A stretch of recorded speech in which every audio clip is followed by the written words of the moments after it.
Kejemutan mahasiswa terhadap pemerintah meningkat karena rupiah tertekan terhadap dolar, banyak keracunan MBG, dan korupsi MBG pun terbongkar. Harga minyak naik dan kemarahan pun meluap. Mahasiswa UI turun ke jalan menyusul Trisakti, UGM, dan di berbagai kampus di daerah-daerah.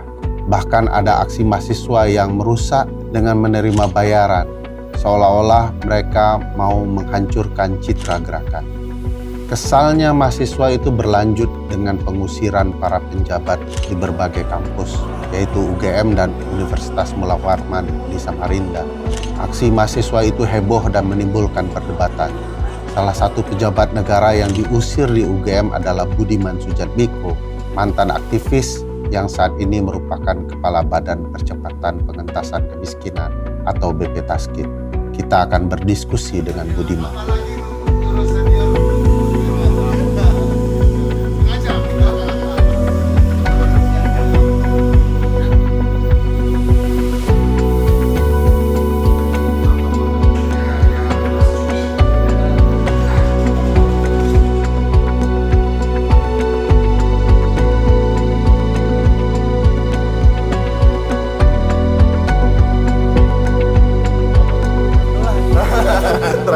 Ini makanan, kita ngobrol makanan. Oh, makanan.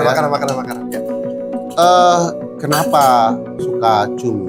Ini kan kemarin kan sebenarnya kita janji mau makan gudeg. Ya. Saya suka gudeg juga, cuman nggak yuk jum version ya, karena cabenya bulat kan saya. Sukanya sebagai sambal ya? Sumatera sambal gitu Sambal. ya. Kalau saya suka cabai bulat. Cabai bulat. Karena saya lama di Jawa Barat.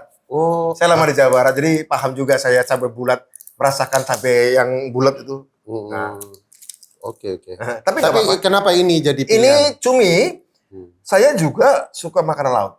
Laut. Saya suka makanan Oh, laut. ke Padang dong. Apa tuh? Ke Padang dong. Ya, itu cumi yang gede itu ya. Iya, nah makanan laut semua ada yang enak-enak. Saya udah lama nggak ke full bumbu. Saya udah lama nggak ke Bukit Tinggi, ke kampungnya istri saya. Oh, dia orang Bukit Tinggi ya, orang darat ya. Sianok. Oh, berarti rendangnya enak betul tuh ya. Rumah saya ke mertua sekarang kan. Walaupun mertua udah meninggal. Ada adiknya mertua perempuan saya. Wah, itu sering dapat pesanan rendang tuh. Iya.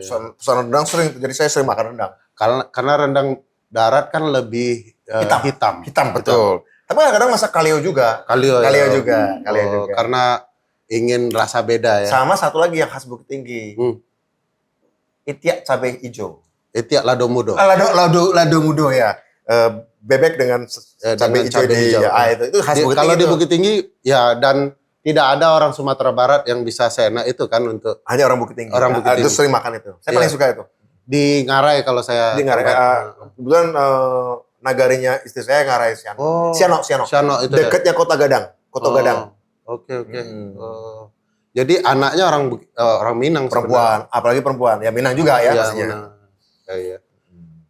Kita di mana? Nama anak saya Putih. Putih. Oh, Anda tahu siapa yang kasih nama? Siapa? Ibu Mega. Oh iya. Karena beliau itu kan Minang sebenarnya. Ada dari Ibu Fatmawati ya. Iya, karena walaupun Bengkulu tapi kan sebenarnya darah Minang. Darah Minang. Ya. Secara darah dia Minangkabau. Jadi anak saya perempuan dikasih nama Putih. Itu yang ngasih nama Bu Mega, Putih Jasmina. Oh. Sangat nuansa Minangnya ada tuh di Putih itu. Nuansa Minangnya ada, nuansa Ibu Mega pergerakannya ada. Jadi saya lintas sektor aja kita. Masih komunikasi sama Bu Mega? Oh, udah lama enggak. Sudah lama enggak. Tapi sambil makan ya? Sambil makan. Sebelum pertanyaannya menjurus. Ini lebih menikmati pedasnya cabai ini daripada pertanyaan pedasmu. Enggak lah, enggak. Makan ya? Makan. Ayo makan semua.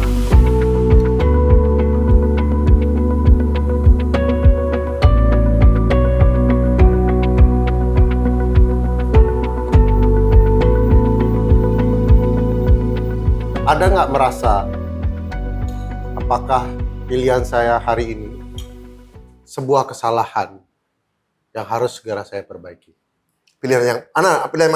Menjadi bagian dari pemerintahan, tidak pernah bagian dengan Pak Jokowi gitu ya. Gini, saya tidak pernah menjadi bagian dari pemerintahan Pak Jokowi ya. Saya bukan salah satu menteri ya. Waktu Pak Jokowi saya itu tidak DPR. Berarti nggak setuju dengan Wapres? Apa tuh? Dengan Wapres? Wapres gimana tuh? Pak Gibran bahwa muncul dari putusan MK yang bermasalah. Ya, gini, saya tidak dalam posisi untuk menilai putusan MK ya. Saya tidak dalam posisi itu. Saya tidak dalam posisi itu. Saya pejabat negara, tugasnya wajib Sebagai pemikir kritis. apa tuh? Ya, tentu saja itu ada debat dan kontra ya, debat dan kontra, dan itu kita hargai. Kita hargai. Saya bisa memahami, tapi posisi hukum pada akhirnya saya adalah sebagai eksekutif adalah pelaksana hukum. Posisi saya adalah mengamankan itu. Saya bukan lawmaker, saya bukan anggota DPR lagi, tapi saya adalah policy maker. Policy maker. Jadi bahkan apapun putusannya, secara hukum kita harus hargai. Kritiknya juga tidak boleh dihambat juga. Gak ada masalah perdebatan seperti itu, diskusi seperti itu, kamu punya pikiran-pikiran seperti itu. Meskipun saya berpikir juga, saya pernah bicara juga sama Pak Gibran. Mas Gibran, selama orang memenuhi syarat, tidak ada masalah. Secara hukum, iya. Secara historis, ya. Tapi perlu juga diingat. Saya sampaikan juga pada orang yang Mas Gibran. Pastinya akan menimbulkan problem. Dan mudah-mudahan Pak Gibran kuat. Kalau kemudian terus-terus dipertanyakan legitimasinya. Selama tidak mengganggu, jalankan. Selama secara personal saya nggak ngomong ke Pak Gibran ke salah satu timnya. Kalau sampai mengganggu, Pak Gibran juga adalah manusia yang berhak hidup tenang. Silahkan pikirkan yang terbaik. Tapi bahwa hukum sudah menempatkan Mas Gibran sebagai wapres. Oke? Jalankan itu dengan baik. Dan itu jangan sampai mengganggu. Saya sampaikan ke salah satu timnya. Begitu. Saya sampaikan gitu. Karena tidak setiap orang masih semuda itu dapat gempuran sebaik mungkin yang menurut saya gempurannya nggak kalah dahsyat dari waktu saya juga digitukan dulu tahun 90-an kan. Untungnya saya selamat gitu kan. Ya itu kan RI 2 bukan remeh-temeh jabatan itu. Ya, besar sekali.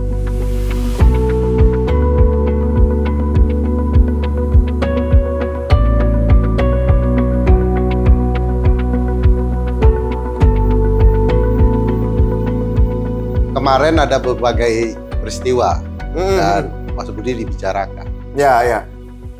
Terutama yang di UGM kemarin. Di perspektifku, Mas Budi silakan bantah ya. Mas Budi kok ikut kecentilan datang ke UGM gitu ya. Sementara UGM adalah pusat aksi gerakan. Salah satu lah ya. Iya. Orang sedang marah didatangi, orang sedang kecewa didatangi itu kan digerakkan nggak strategis gitu. Kayaknya kejebak totpol deh. Enggak lah. Karena kita diundang. Oke. Jadi kan totpol itu kalau nggak keliru sudah bikin acara di Unsud. Ya.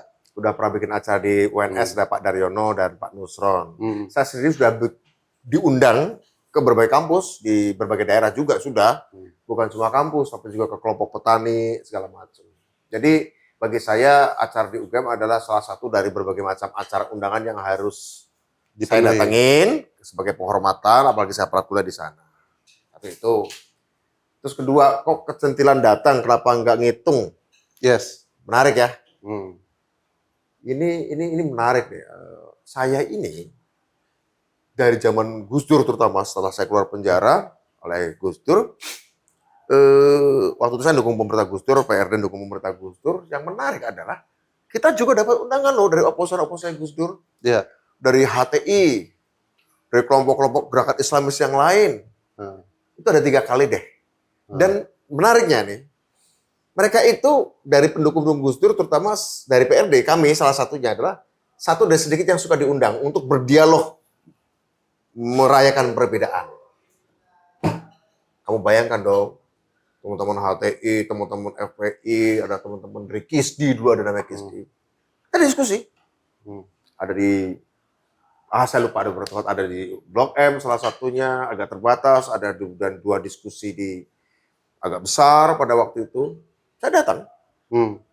Dan sekeras-kerasnya mereka, kita tahu lah, dulu oposisi terhadap Gus Dur keras sekali, ideologis loh posisinya. Iya.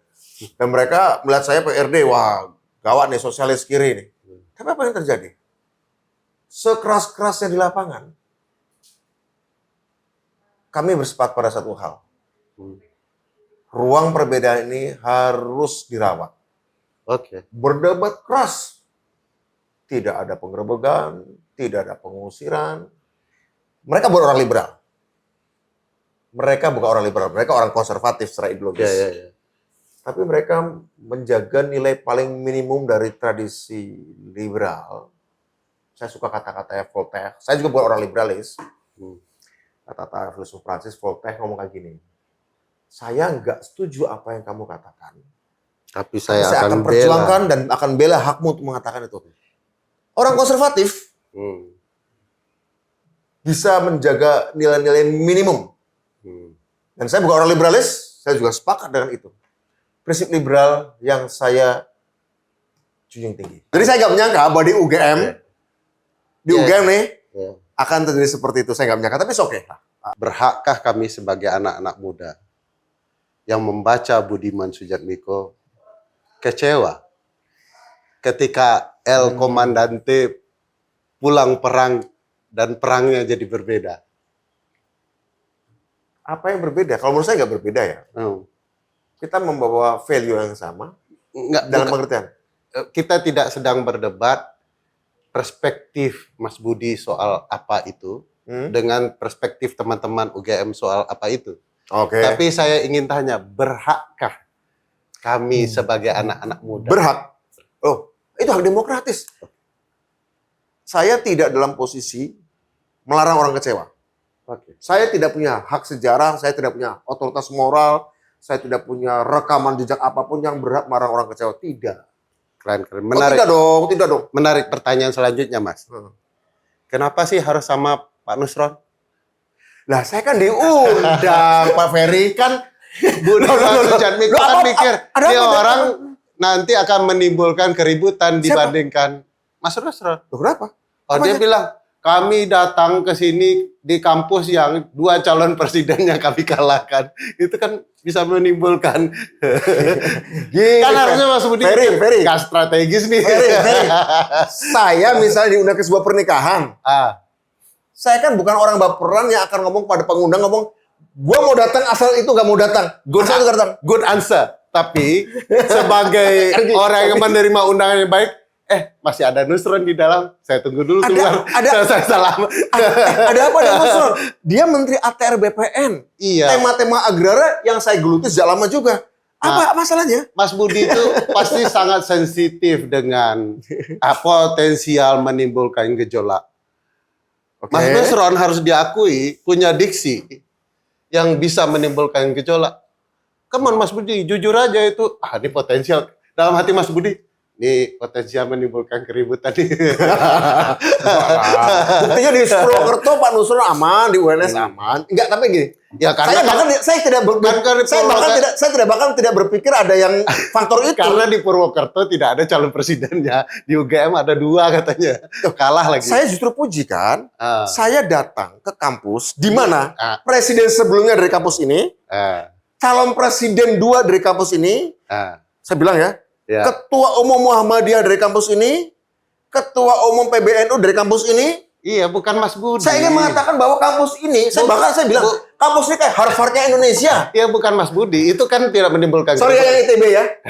Sorry ITB ya. Itu kan yang jelas ITB presiden pertama. Sama yang keberapa? Pak Habibie sebentar ya. Enggak, bukan Mas Budi. Mas Budi tidak melihat rekan berbicara yang potensial menimbulkan keributan. Kalau narasi Mas Budi bilang bahwa kalau diundang kawinan saya datang, nggak mungkin saya melihat siapa yang diundang yang lain. Saya nggak mungkin yang pengundang ngomong. Tapi kan bisa. Ketika Pak Nusron sedang salaman dengan pengantin, Mas Budi nunggulah dulu di luar.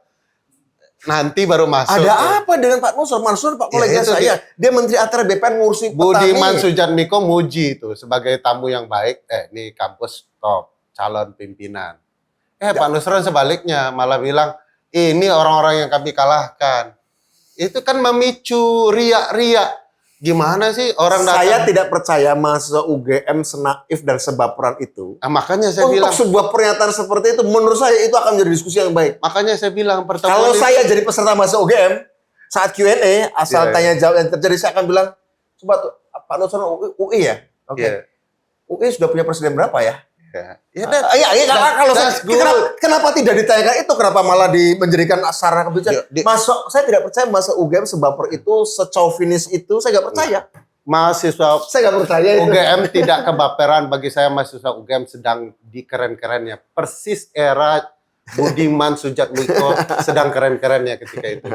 Yang ada adalah yang adalah 3 pejabat ini, senior-senior ini sedang kecentilan aja bagi saya. Kalau saya memenuhi di undangan. waktu yang salah. Saya memenuhi undangan. Tapi itu nggak dialog sih menurut saya. Kalau dialog kan harusnya ada 2 dari pemerintah, ada yang 2 yang tidak. Itu kan total politik yang bikin ya. Iya. Memang total politik. Saya sih gini. Kata Panji, cut the stupid thing. Saya gini, itu acara orang dan saya diundang. Yes. Diundang ke sebuah acara dan saya ada jadwal, saya ada waktu, dan ini bicara soal, ya tentu saja banyak hal krusial, banyak current issues, burning issues yang menarik untuk didialogkan. Yes. Toh ya, pada waktu acara dibuka, Pak moderatornya salah satu bertanya dulu, ini yang dari seluruh hadirin ini berapa yang ikut demo kemarin? Mayoritas angkat tangan. Saya berpikir, oke, saya ada di ruangan yang benar. Oke. Kalau misalnya mayoritas adalah pendukung presiden, pendukung pemerintah, saya ada di ruang yang salah. Karena niat saya berdialog nih. Dialog bersama orang yang sudah setuju, apa enaknya. Saya punya prinsip gini, Ferry. Kalau kamu datang ke sebuah ruangan dan punya ide, dan mayoritas orang di ruangan itu sudah setuju, kamu masuk ke ruangan yang salah. Kalau kamu punya ide dan masuk ke sebuah ruangan, mayoritas tidak setuju dengan idemu, dan ketika kamu keluar, mereka masih tidak setuju, kamu melakukan hal yang salah juga.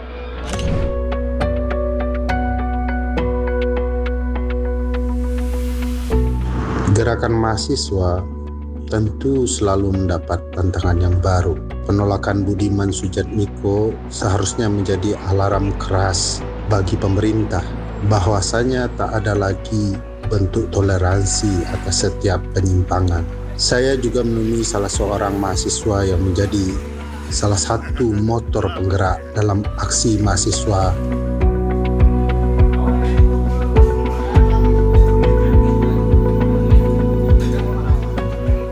Ya, kali ini di Piring Politik kita sedang berkunjung ke rumah makan Sepakat di Blok M. Dia ada 2, di Majestic 1, di Blok M 1. Nah, spesialnya ada gazebo asam pedas. Gazebo itu daging dengan otot ya. Dan ada juga ikan bakar. Yang lain tuh standar lah ya yang terkenal di sini. Rumah makan ini sudah lama di Blok M, sekitar tahun 80-an 90-an sudah sangat terkenal ya. Dan saya sering juga makan di sini. Nah, kali ini diskusi piring makan kita mau diskusi bersama seorang aktivis, Hafiz Hernanda. Panggilan bekennya di kampus Bapis gitu ya. Bapis adalah aktivis UI ya, kemarin aksi dan segala macam. Nah, soal aksi kemarin, Fis, itu kenapa menuntut banyak hal ya ke pemerintah? Apa problem pemerintah? Lalu kenapa tuntutannya di soal 5 hal ya? Oke. Sebenarnya tuh untuk problemnya tuh sebenarnya nggak terlalu kompleks, Bang. Saya rasa semua orang pun juga sudah pernah merasakan hal tersebut. Sekarang tuh banyak orang, tidak hanya peneliti, tapi orang-orang yang di UMKM kecil dan besar tuh merasakan bahwa ekonomi kita tuh sedang sulit. Banyak orang juga bilang maybe kita menuju krisis ekonomi. Yang pertama. Yang kedua, kami melihat juga ada krisis politik yang terjadi. Krisis politik yang terjadi di mana rakyat itu sudah mulai hilang kepercayaannya gitu terhadap stakeholders yang ada di negara ini seperti DPR, pemerintah, dan sebagainya. Dan kita juga belum lagi melihat bagaimana komunikasi mereka terhadap ya rakyat yang kurang baik, entah itu di pidato, entah itu di rilis pers sesungguhnya. Pidato siapa, Pis? Pidatonya Pak Presiden kita biasanya. Kami melihat itu sebuah problem. Dan terakhir yang ketiga, sebenarnya udah disinggung juga, itu krisis moral kepemimpinan kita. Kenapa? Apa masalahnya? Masalah utamanya adalah ketika banyak sekali aksi massa yang turun, sudah dari 2 tahun awal Prabowo Gibran itu menjabat, tidak ada bahkan minim sekali tuntutan yang memang dipedulikan atau dilaksanakan gitu sama Prabowo Gibran. Kita juga tidak bisa melupakan apa yang terjadi tahun lalu pada Agustus dan September. Di situ merupakan tuntutan 17/8 dan juga ada banyak sekali korban jiwa yang telah ya harus berkorban untuk apa yang mereka lakukan kemarin untuk bisa mengeksersis hak dasar mereka. Dan itu sangat menyedihkan untuk kami. Dan kami rasa bahwa ini sudah di peak adanya kebangkrutan moral para pemimpin kita. Terus untuk 5 tuntutan sebenarnya simpel. 5 tuntutan tersebut tuh kami lihat berdasarkan FGD awal-awal dulu. Di FGD tersebut kita mengundang banyak sekali ahli-ahli dari pihak Selios, LPM, FEB UI, ada namanya MLK APBN, dan juga beberapa orang-orang yang di dalam internal UI dan juga eksternal kampus. Di situ kita mencoba untuk meneliti dan juga menelaah apa sih status quo-nya saat ini. Ternyata status quo saat ini banyak sekali orang-orang yang sudah menjerit dan kondisi negara ini harus bisa kita ibarat paparkan gitu loh kepada rakyat-rakyat bahwa ekonomi kita sedang bergejolak loh sebenarnya, tapi Pak Purbaya, Pak Prabowo itu mengatakan malah sebaliknya gitu. Karena kita sudah mendapatkan status quo dan daftar inventarisasi masalah yang ada, akhirnya kita pun mengadakan konsolidasi nasional, di mana seluruh unsur dari masyarakat sipil itu bisa bergabung. Di situ kita akhirnya membuat 5 tuntutan. Tuntutan pertama adalah hentikan pemborosan APBN. Kedua, itu ada turunkan harga BBM dan juga harga bahan pokok. Ketiga, itu ada hentikan MBG dan KDMP. Keempat, hentikan militerisme di ranah sipil. Dan terakhir, kami menuntut Prabowo Gibran untuk berhenti mengelak dan mengakui kesalahannya dan meminta maaf kepada kita semua. Seperti itu sih, Bang. Emang selama ini dia mengelak dari kesalahan atau dia merasa bahwa dia sudah benar? Saya rasa sebenarnya pemerintah itu tahu bahwa dirinya itu salah. Tapi bukannya pemerintah mengakui kesalahannya, pemerintah malah double down dan malah membohongi kita semua gitu. Kenapa aku bilang sebenarnya rezim Prabowo Gibran ini tahu? Kita bisa melihat dari kebijakan-kebijakan yang sudah dibuat olehnya gitu. Ada pemotongan efisiensi dari 320 sampai 260 triliun. Walaupun 260 triliun banyak, tapi dari pemerintahan sendiri itu tahu bahwa sebenarnya dirinya salah. Makanya dia harus memotong anggaran tersebut. Bahkan bagaimana BI menaikkan suku bunganya dalam 5,75%, itu kan berarti ada signal bahwa memang pemerintah ini ada kesalahan. Dan berkali-kali pemerintah menanggapi tentang ya suku bunga tersebut. Berarti sebenarnya mereka tahu. Tapi lagi-lagi mereka membungkus ini seolah-olah ini normal aja, not a problem dan sebagainya hal. Nah, makanya kami berani bilang bahwa ya sebenarnya mereka tahu, tapi mereka malah ya bohong-bohongin kita aja. Kan ada beberapa saran atau kritik dari publik yang diikuti oleh Pak Prabowo. Setelah aksi misalnya, Pak Prabowo membatali kunjungan ke Rusia. Artinya bisa dikatakan ya ada keinginan untuk mengikuti tuntutan banyak orang, termasuk tuntutan mahasiswa UI. Itu menurut Hafiz gimana? Sebenarnya menurut kami sendiri kenapa memang dia tidak pergi ke Rusia saat itu tanggal 17. Bukan karena dia merasa bersalah ataupun memang itu dia mendengarkan. Tapi memang itu tugasnya seharusnya untuk stay di negara ini terlebih dahulu gitu loh. Karena kondisi ekonomi sedang bermasalah. Ya? Karena kan apa yang dibilangin, saya kan beberapa hari yang lalu tuh berdebat dengan jubir pemerintah, aka DPR RI, dan juga dari pemerintahnya itu sendiri, dari Bakom. Mereka selalu mengatakan bahwa ketika Prabowo ini keluar negeri itu dengan maksud mencari uang, untuk dipinjam. Untuk dipinjam. Faktanya ya, dalam sehari ia menginap di hotel bintang 5. Dia pergi jalan-jalan dan melakukan hal yang lain. Dan faktanya juga banyak sekali orang-orang yang menurut kami itu unnecessary yang tidak perlu juga untuk dibawa oleh Prabowo malah ikut pergi gitu. Ini kan sebenarnya pemborosan APBN yang kita maksud. Kata pemborosan ini maksudnya adalah ya hentikan pengeluaran APBN yang tidak diperlukan. Makanya kami rasa kenapa Prabowo itu pada tanggal 17 kemarin malah kembali lagi nggak jadi ke Rusia, ya menurut kami juga itu sebenarnya bare minimum aja. Oke.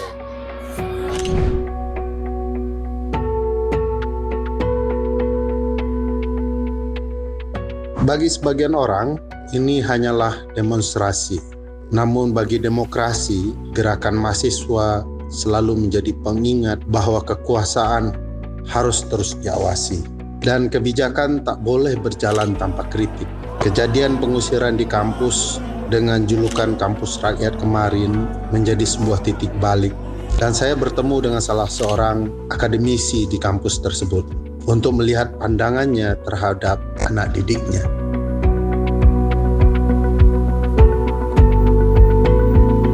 Nah, kemarin ada perdebatan di ruang publik.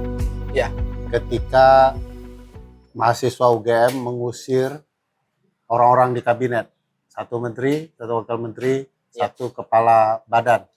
Ya. Perdebatan itu soal apakah patut mahasiswa mengusir mereka. Kedua, ada yang memaklumi gerakan upaya pengusiran itu dengan berbagai perspektif karena itu di ruang kampus dan pemerintah tidak bisa ditolerir lagi gitu ya. Perspektif media melihat gerakan mahasiswa mengusir itu gimana?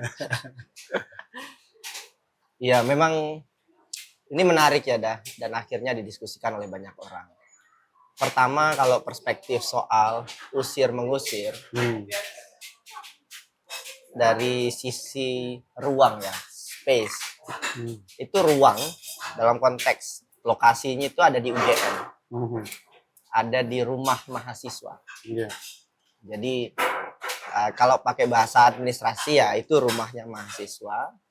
Dan kemudian ada tamu yang datang. Ya logika sederhana saja, ada tamu yang datang kan juga hak dari yang punya rumah kadang gitu ya. Dan mungkin sebagian mahasiswa UGM kemudian bereaksi dan kemudian dianggap terkesan mengusir. Tapi itu dari perspektif ruang. Satu hal mungkin yang jarang didiskusikan juga oleh publik adalah akhirnya diskusinya kemana-mana dan melupakan substansi. Akhirnya orang sibuk bicara soal usir mengusir, tapi lupa soal apa yang ingin disampaikan oleh mahasiswa tadi.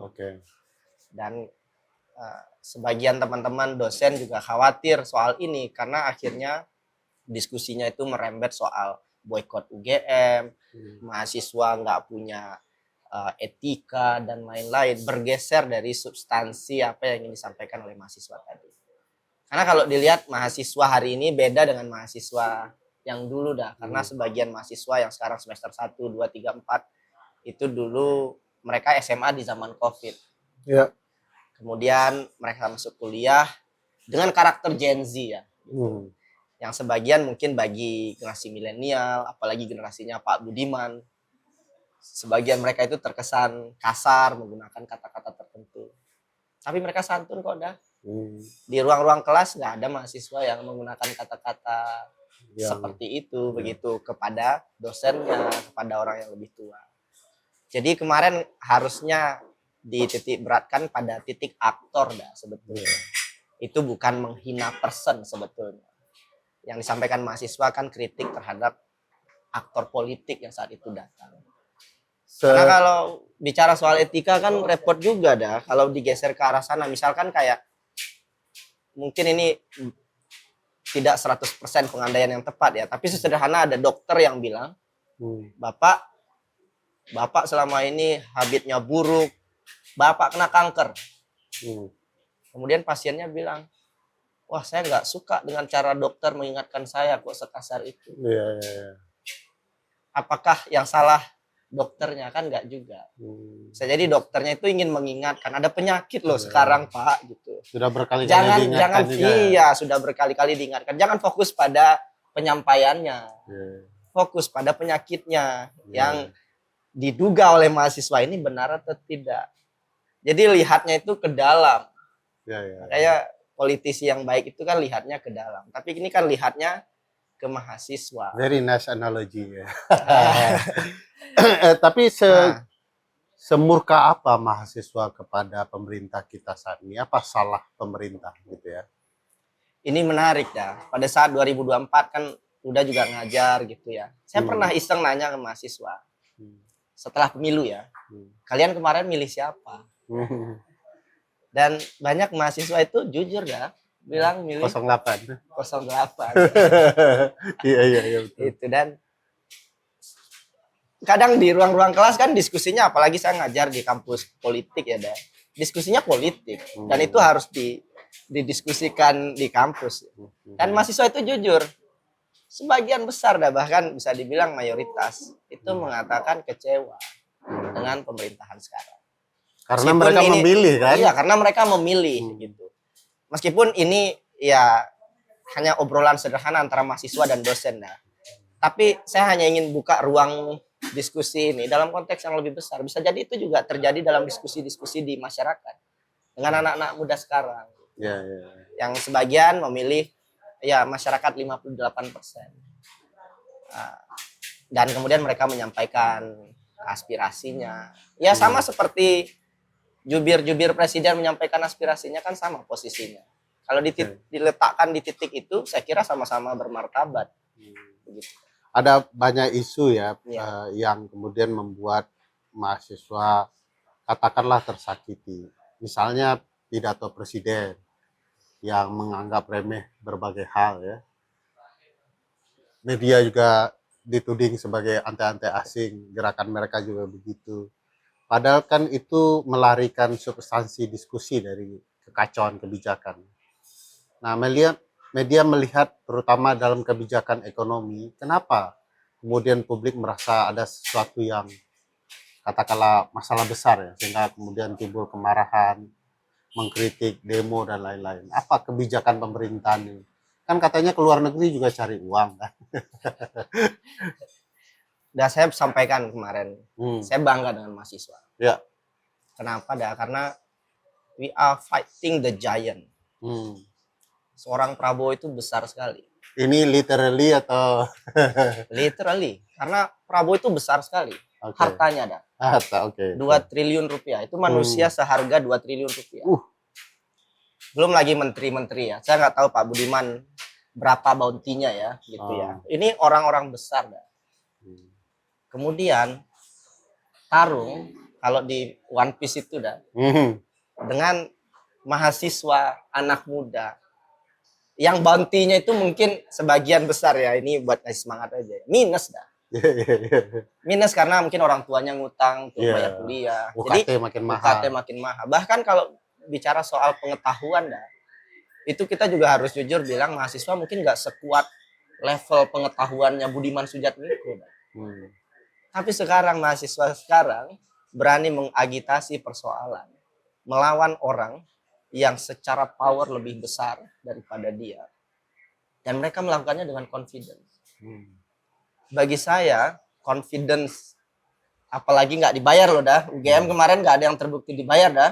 Ada tetangga lain. Ada tetangga lain. Nah, tapi bagus juga mahasiswa itu kemudian menghakimi pimpinan-pimpinan mahasiswanya. saya have to dah. Karena sekarang kita harus jujur-jujuran aja. Siapa kawan dan siapa lawan. Ya. Kalau ada lawan, ya berpisah dari rombongan. Ya. Gitu dah. Dan saya kira UGM dan UI melakukan itu dah kemarin. Dan saya nggak bilang UGM UI lebih baik daripada yang lain ya. Tapi dua universitas ini kalau gabung dah jadi sesuatu ya. Ini lumayan geter juga mereka. Betul. Nah, kemarin ada hal juga yang menarik ke UI karena media sudah menyinggung UI ya. UI setelah aksi kemarin mengeluarkan video ya, BEM UI official ya. Bahwa mereka mempertanyakan respon pemerintah terhadap aksi mahasiswa. Lalu kemudian mereka menganggap negara tidak serius dan lebih menekan saja karena satu masa aksi dikepung oleh 6 orang ya, 1.000 lawan 6.000 gitu ya. Lalu mereka kemudian menyatakan akan segera turun kembali ke jalan. Mereka menyebut gerakannya sebagai rebellion begins. Ini ada sesuatu nuansa baru dalam gerakan mahasiswa yang perlu dihormati dan harus diwaspadai negara yang tidak responsif kan. Media melihatnya apa yang terjadi dengan gerakan mahasiswa kali ini? Dalam sejarah gerakan ya di negara manapun kan semua orang bisa melakukan gerakan, nelayan, petani, masyarakat miskin kota. Tapi kalau mahasiswa melakukan gerakan itu menurut saya dalam konteks 2026 ya itu beda. Satu, literasi politik mahasiswa itu lebih baik ya. Karena mereka membaca media sosial, mereka juga kalau bicara UI, UGM dan universitas top ya, mereka datang dari keluarga kelas menengah sebagian besar dan mereka punya analisis critical thinking yang bagus. Sebagian tuh orang kaya juga ada. Saya mungkin bisa mention 1-2 orang Ya, UI, UGM mahasiswa lah. UI lah gitu dah ya. Yang demo-demo itu itu sebagian adalah keluarganya berpunya. Dah. Karena memang kenyataannya yang bisa mengakses universitas bagus hari ini adalah mereka. Dan ketika orang-orang yang punya literasi politik yang tinggi berbicara, bahkan sebagian lebih artikulatif daripada juru bicara pemerintah itu powerful sekali. Karena pesan mereka itu akan ditangkap sebagai pesan dari anak muda yang cerdas dan tulus. Gitu dah. Jadi apa yang dilakukan oleh teman-teman mahasiswa di UI dan UGM itu satu, mereka melakukan agitasi pembelajaran untuk mahasiswa sendiri dah. Jadi itu across generasi mereka, menyadarkan mahasiswa lain dan leading up juga dah. Mahasiswa aja bisa begitu. Bisa sevokal itu. Kenapa anggota DPR tidak berani vokal? Jadi leading up ini, leading by action. Mereka ngelit generasi di atasnya. Dan ini berbahaya juga kalau seandainya mereka kemudian diremehkan gitu-gitu ya. Mereka juga bisa leading bottomnya mereka. Ada anak SMA, ada anak muda Gen Z yang saya kira juga mereka membaca diskusi selama ini. Jadi harusnya ya ada refleksinya justru ke pemerintah gitu. Karena yang paling bisa dituntut kan pemerintah.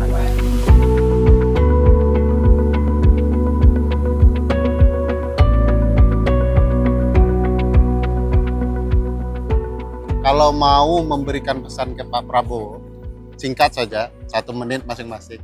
Mau kasih pesan apa dulu? Untuk Prabowo, sekalian lah sama Gibran juga.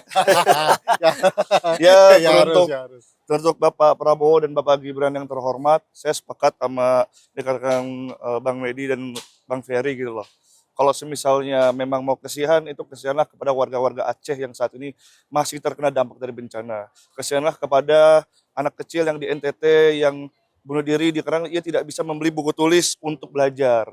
Bersedihlah kepada seluruh rakyat Indonesia saat ini yang seluruh bensinnya itu naik, harga bahan pokoknya naik, yang ujung-ujungnya membuat mereka harus mengeluarkan lebih dan mereka harus lebih kuat lagi untuk survive di negara yang saat ini pemerintahnya masih denial kalau misalnya ekonomi itu sedang bergejolak.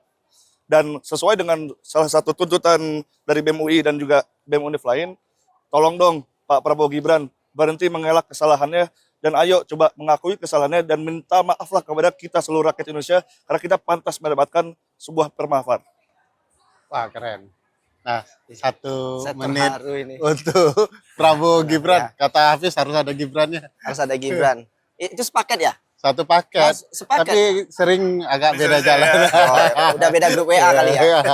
Iya, tadi yang disampaikan Hafiz, pemimpin yang baik itu juga bisa jadi adalah pemimpin yang mengakui kesalahan.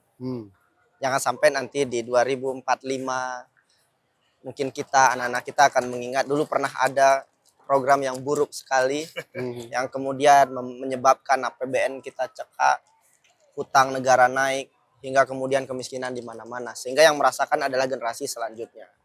Pak Prabowo nggak hidup di ruang kosong hari ini. Legacy yang ada di pemerintahan hari ini akan dirasakan oleh anak cucu kita. Sekolah yang rusak, kesehatan yang bermasalah, termasuk akses pendidikan, itu lagi-lagi dikorbankan karena kebijakan yang 200 triliun ini. Anggarannya jauh lebih besar daripada anggaran pendidikan yang sebenarnya. Lebih besar dari anggaran kesehatan. Jadi ini kebalik ya, yang wajib tidak ditunaikan, tapi kemudian melakukan hal-hal yang saya kira jauh di luar nalar ya. Ini sudah subhat. Wah, udah nggak subhat lagi. Haram hukumnya, dah haram sudah. Jadi kalau karena bicara subhat tadi ya, dalam sholat itu kan ada Al-Fatihah, ihdinas sirotol mustaqim. Ya. Tunjukkanlah Saya ke jalan berharap lurus ya. orang-orang terdekat Prabowo sampaikan ke telinga Pak Prabowo, ihdinas sirotol mustaqim. Semoga tersentuh hatinya, balik ke jalan yang lurus. Kan jalan lurus konstitusi itu udah ada dah. Yes. 20% pendidikan kan dah.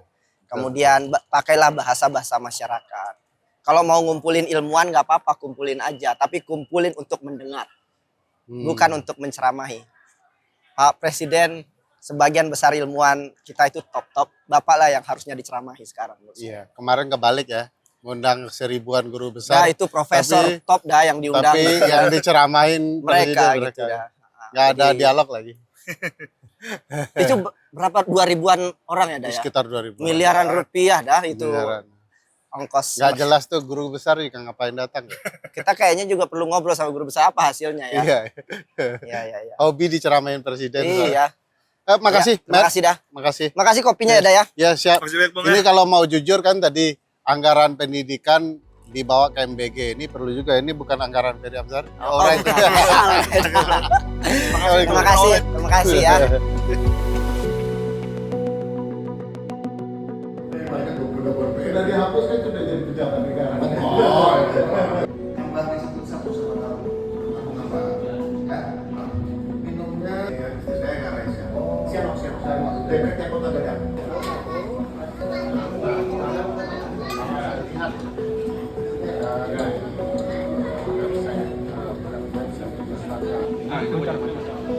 Op.